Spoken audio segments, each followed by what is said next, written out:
नमस्कार, आप देख रहे हैं इंडिया न्यूज। मैं हूं आपके साथ सुमित झा। बात सनातनियों के सबसे बड़े धार्मिक आयोजन महाकुंभ की। महाकुंभ ने दुनिया के तमाम बड़े आयोजनों को रिकॉर्ड तोड़ दिए हैं। अब तक करीब 27 करोड़ से ज्यादा लोग आस्था की डुबकी लगा चुके हैं। मौनी अमावस्या के दिन तो करीब 8 करोड़ श्रद्धालुओं ने अमृत स्नान किया।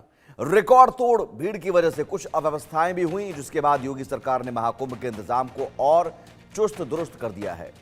वीवीआईपी पास को रद्द करने समेत कई सख्त फैसले लिए गए हैं। साथ ही कल हुई भगदड़ की जांच रिपोर्ट भी मांगी गई है, क्योंकि आगे बसंत पंचमी के दिन बड़ा स्नान है। इस दिन भी भारी भीड़ के पहुंचने की उम्मीद है।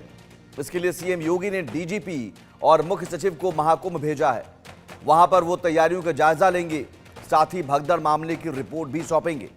और इसी से जुड़ी बड़ी खबर, महाकुंभ को लेकर सीएम योगी के सख्त निर्देश। मेला क्षेत्र में ट्रैफिक रुकना नहीं चाहिए। सीएम योगी ने साफ तौर पर कहा कि ट्रैफिक नहीं रुकना चाहिए। प्रयागराज से बाहर जाने के मार्ग पर भी ट्रैफिक ना रुके। एक एक श्रद्धालु को सुरक्षित पहुंचाना हमारी जिम्मेदारी है। प्रयागराज बॉर्डर पर पेट्रोलिंग बढ़ाने के भी निर्देश दिए हैं। प्रयागराज जाने वाले हर रास्ते पर पेट्रोलिंग बढ़ाया जाए। सीएम योगी के सख्त निर्देश। महाकुंभ में हादसे के बाद अब एक्शन में योगी सरकार, और जो निर्देश दिए गए हैं उस निर्देश के मुताबिक ट्रैफिक ना रुके। और बड़ी वजह यही होती है कि एक जगह पर अगर ज्यादा लोग इकट्ठा होते हैं तो हादसा होने की आशंका बनी रहती है। इसलिए सीएम योगी का निर्देश है कि जो ट्रैफिक है, जो लोगों का मूवमेंट है, वो रुकना नहीं चाहिए। लोग चलते रहें, कहीं किसी एक जगह पर लोगों की भीड़ इकट्ठा ना हो।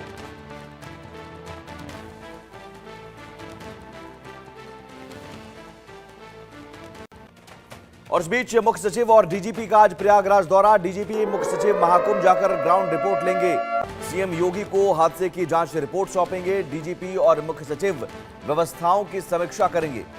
3 फरवरी को बसंत पंचमी के दिन अमृत स्नान है, अगला अमृत स्नान, और वहां उस दिन भी बड़ी संख्या में लोग जुटेंगे, श्रद्धालु जुटेंगे। और इस लिहाज से जो तमाम चुनौतियां हैं, जो हादसे हैं, वो ना हो, दोबारा कोई अनहोनी ना हो। और जो कल हादसा हुआ उस हादसे से सबक लेकर तमाम जो व्यवस्थाएं हैं उन व्यवस्थाओं को चुस्त दुरुस्त किया जा रहा है।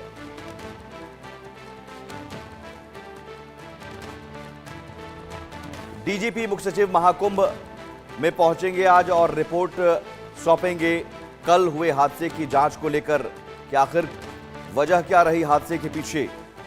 क्या कोई साजिश तो नहीं थी महाकुंभ में, क्योंकि खतरा तो है और साजिश हो सकती है, इससे इनकार नहीं किया जा सकता है। लोगों की भीड़ का फायदा उठाकर वहां भगदड़ की कोशिश हो सकती है, किसी को गिराने की कोशिश हो सकती है। तो ये तमाम पहलुओं पर जांच होगी। और जांच के साथ साथ इंतजाम की भी बात है, तो इंतजाम पहले से ही मुकम्मल थे और उसे मुकम्मल किया जा रहा है। ट्रैफिक कहीं रुके ना, ये कोशिश की जा रही है। और साथ ही साथ ये ध्यान रखा जा रहा है कि 3 फरवरी को बसंत पंचमी के दिन जो स्नान होगा, अमृत स्नान, उस दिन कोई चूक ना हो, ये जरूरी है।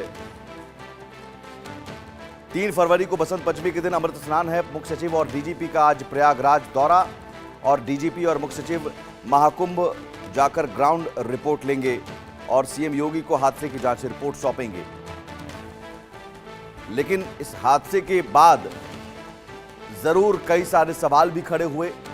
आखिर ट्रैफिक मूवमेंट कैसे रुक गया, लोग एक जगह इकट्ठा कैसे हो गए, ये सारे सवाल हैं। इन सवालों के जवाब जांच के बाद ही पता चल पाएगा।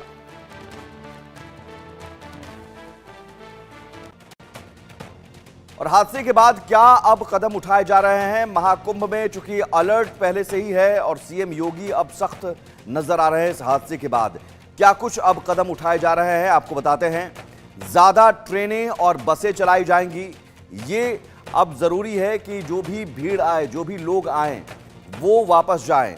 तो ज्यादा ट्रेनें और ज्यादा बसें चलाई जाएंगी ताकि जो लोग हैं वो आए और फिर तुरंत जाएं। और साथ ही साथ मुख्य सचिव और डीजीपी आज जायजा लेंगे। चीफ सेक्रेटरी पहुंचेंगे खुद। अमृत स्नान पर वीआईपी प्रोटोकॉल, ये एक बड़ी बात है, क्योंकि वीआईपी प्रोटोकॉल के चलते भी आम श्रद्धालुओं को दिक्कत हो रही थी। तो वीआईपी प्रोटोकॉल को खत्म कर दिया गया। हर रूट पर जो पेट्रोलिंग पहले से हो रही थी, अब उसमें इजाफा किया गया है। तो सीएम योगी ने ये तमाम निर्देश दिए हैं इस हादसे के बाद, ताकि फिर कोई अनहोनी ना हो। और वीवीआईपी और वीआईपी तमाम जो पास हैं वो खत्म कर दिए गए। वीआईपी प्रोटोकॉल जो है, वीआईपी मूवमेंट है, उसे बंद कर दिया गया है ताकि आम श्रद्धालुओं को कोई दिक्कत ना हो। महाकुंभ स्नान को लेकर प्रमुख बदलाव भी किए गए हैं। वो बदलाव क्या है ये भी आप जान लीजिए। मेला क्षेत्र में सभी तरह के वाहनों पर रोक, वाहनों के प्रवेश पर रोक, सभी तरह के वीवीआईपी पास रद्द कर दिए गए हैं। अब किसी भी वीवीआईपी पास के आधार पर एंट्री नहीं होगी। विशेष पास के जरिए वाहनों को प्रवेश नहीं मिलेगी मेला क्षेत्र में। और मेला क्षेत्र में रास्तों को वन वे किया गया है, यानी एक रास्ते से जो जाएंगे वो दूसरे रास्ते से आएंगे। प्रयागराज से सटे जिलों से आने वाले वाहनों को भी सीमा पर ही रोका जाएगा। एक निश्चित जगह के बाद, एक अंतराल के बाद आगे जाने नहीं दिया जाएगा। और प्रयागराज शहर में 4 पहिया वाहनों की एंट्री पर रोक, 4 व्हीलर जो गाड़ी है, 4 फरवरी तक ये प्रतिबंध लागू रहेगा, क्योंकि 3 फरवरी तक बसंत पंचमी को लेकर अमृत स्नान है। तो अगर आप गाड़ी से जाना चाह रहे हैं तो बिल्कुल मत जाइए, क्योंकि गाड़ी की एंट्री प्रयागराज के बॉर्डर पर ही बैन कर दी गई है। और एक निश्चित अंतराल के बाद गाड़ी को आगे नहीं जाने दिया जाएगा। और मेला क्षेत्र में वन वे रास्ते कर दिया गया है, यानी कि जो ट्रैफिक लोगों की है, जो लोगों का मूवमेंट है, वो आने का एक और जाने का दूसरा रास्ता होगा। एक साथ एक ही रास्ते पर आने जाने का जो मूवमेंट है वो नहीं होगा। 4 पहिया वाहन, 4 व्हीलर गाड़ियों की एंट्री पर रोक लगा दी गई है प्रयागराज शहर में। 4 फरवरी तक ये प्रतिबंध लागू रहेगा। और सीएम योगी के सख्त निर्देश उन्होंने दिए हैं कि मेला क्षेत्र में ट्रैफिक रुकना नहीं चाहिए। सबसे बड़ी बात है कि ट्रैफिक रुकना नहीं चाहिए। ट्रैफिक रुकने से हादसे होने की आशंका बनी रहती है। प्रयागराज से बाहर जाने के रास्ते पर भी ट्रैफिक ना रुके, ना सिर्फ अंदर जाने के आने के रास्ते, बल्कि बाहर जाने के रास्ते में भी ट्रैफिक ना रुके। एक एक श्रद्धालु को हम सुरक्षित पहुंचाएंगे, हमारी जिम्मेदारी है।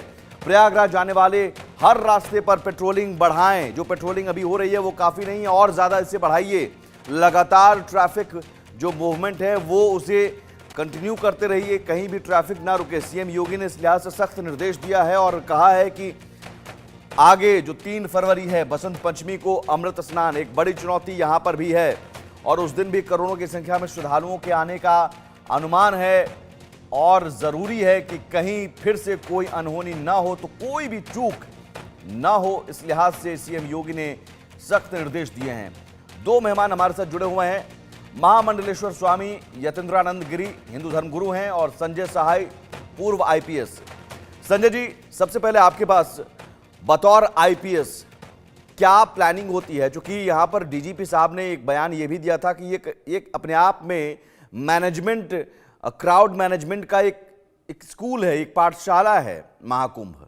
यकीनन अपने आप में 10 करोड़ एक दिन में अगर कोई श्रद्धालु इतनी बड़ी संख्या में आते हैं, दुनिया के 16 देशों की आबादी ही इतनी है वो एक जगह, तो उसका मैनेजमेंट करना बहुत बड़ी चुनौती अपने आप में है। लेकिन फिर भी हादसा अगर हो गया तो वजह आप क्या मानते हैं, और इस हादसे से क्या सबक लेने की जरूरत है? अगर डीजीपी ये बात कर रहे हैं कि 10 करोड़ श्रद्धालु को मैनेज नहीं कर सकते हैं, this is a management exercise, दुनिया में कहीं भी नहीं हुआ है, तो ये मैनेजमेंट एक्सरसाइज करने के लिए तो उनको रखा गया। और इसी मैनेजमेंट एक्सरसाइज के लिए पुलिस का कैपेबिलिटी और एक्सपर्टीज बनाया जाता है। कल भी जो है जो पुलिस ऑफिसर इंचार्ज थे वो बोले कि कोई स्टैम्पीड नहीं हुआ है, क्राउड ज्यादा ये हो गई। तो ये एटीट्यूड ही पूरा ऐसा है जिसमें कि पूरा मार्केटिंग ब्लिट्जक्रीग आप कर रहे हैं। उसमें क्या कर रहे हैं कि हमने 50,000 डिप्लॉयड किया, हमने ये टेक्नोलॉजी डिप्लॉय किया, वो टेक्नोलॉजी डिप्लॉय किया। जब आपका क्राउड उस बैरिकेड में, उस कॉर्डन में जब बढ़ रहा था, उस समय आपने क्या किया? ऑल ऑफ अ सडन तो उतनी भीड़ नहीं हुई होगी ना। और वो जो बैरिकेड का क्या स्ट्रेंथ है? तो एक एक चीज जब आप आगे चलते चले जाएंगे तो जो मीडिया में आता है, सोशल मीडिया में आता है, इलेक्ट्रॉनिक मीडिया में आता है, वो बड़े देयर वेरी बोल्ड प्रोनाउंसमेंट्स, चाहे वो चीफ मिनिस्टर करे, चाहे कोई पुलिस ऑफिसर करे, ये बड़े बड़े प्रोनाउंसमेंट्स होते हैं। ग्राउंड लेवल पे क्या हो रहा है? कोई भी सिक्योरिटी एजेंसी का कोई थर्ड पार्टी ऑडिट वहां हुआ हो, या वो जो टेक्नोलॉजी यूज कर रहे हैं, वो जो बड़े फोटोग्राफ, एरियल फोटोग्राफ आप क्या रहे हैं महाकुंभ के, बहुत ही इंप्रेसिव फोटोग्राफ्स है। लेकिन वो बैरिकेड्स किस तरीके से हो रहा है, और ये जो 5 पॉइंट्स हैं जो ये खुद मान रहे हैं कि इसके कारण हुआ, इंक्लूसिव ऑफ वीआईपी मूवमेंट। ये वीआईपी मूवमेंट बंद होने वाला नहीं है। ये वीआईपी मूवमेंट जो मिडिल वाले लोग हैं ना, उनका भले ही कैंसिल हो जाए, जो कि ऑफिसर्स और वीआईपी और पॉलिटिशियंस के चेले चपाटी हैं उनका। जो चीफ मिनिस्टर जाएंगे, मिनिस्टर्स जाएंगे और बड़े बड़े लोग जाएंगे, वीआईपी मूवमेंट बंद होने वाला नहीं है। ये जो रेड लाइट जो पहले खत्म हुआ, रेड लाइट खत्म होने के बाद भी कॉन्वॉयज नहीं खत्म हुआ, तो बहुत तरह की प्रॉब्लम है। ये वन वे जो है, वन वे पहले क्यों नहीं हुआ? अब आप बोल रहे हैं कि हम वहां ट्रैफिक नहीं जाने देंगे। अब ये जो पूरे के पूरे लोग वहां जाएंगे, उनको आप बैठने नहीं देंगे, चलने नहीं देंगे, कुछ भी नहीं, तो क्राउड गैदरिंग तो होगा। और उसके बाद आपका पब्लिक कम्युनिकेशन क्या है? Public communication also has to happen. और इतने दिन का जब आपने उसका अरेंजमेंट किया है, आपको पता है कौन कहां से आ रहा है, कितने लोग आ रहे हैं, उस रेलवे स्टेशन में कितने आ रहे हैं, बसेस कितने आ रहे हैं, तो क्राइसिस के बाद आप बोलते हैं हमने 40 ट्रेन खड़ी कर दी, हमने ये कर दिया, हमने वो कर दिया। अगर ये बहुत बड़ा दुनिया का मैनेजमेंट एक्सरसाइज है, तो हादसा होना नहीं होना एक अलग बात है। मिसमैनेजमेंट है या नहीं, that is the major issue. और बहुत तरह के रिपोर्ट्स आ रहे हैं जहां की मिसमैनेजमेंट क्लियर कट है। मिसमैनेजमेंट किस लेवल का है, हम लोग ऑब्जेक्टिवली उसको समझना चाहिए। हम ये नहीं बोल सकते कि पूरा मिसमैनेजमेंट है। कहां कहां मिसमैनेजमेंट है, that has to be set right. तो इश्यूज बहुत हैं। आपने सीसीटीवी लगा दिया, सीसीटीवी में एक जो है मैन काउंटिंग होता है, या सेंसर से होगा या सीसीटीवी से होगा। और एक जो सेक्टर है, सेक्टर में जब बढ़ने लगते हैं लोग ना, वो उससे आपको इंफॉर्मेशन मिलेगा। तो सीसीटीवी से या आप इमेजरी से, वहां से लेके उसका आपने क्या किया। जब वो इंसिडेंट हुआ जो पब्लिक डोमेन में मैंने देखा है, उससे तो मैं क्लियर कट बता सकता हूं कि ये करीब करीब वैसे ही है जो कि पिछले 4 5 6 बार हुआ है। हाथरस में वैसे ही हुआ। और मैं केवल उस सेक्टर का बात कर रहा हूं, पूरे का मैनेजमेंट का बात नहीं कर रहा हूं। जी। जहां यह हादसा हुआ उसका मैं बात कर रहा हूं। नहीं ठीक है, लेकिन मैं स्वामी जी के हाथरस पास में जाऊं भी उससे वही पहले हुआ। आपने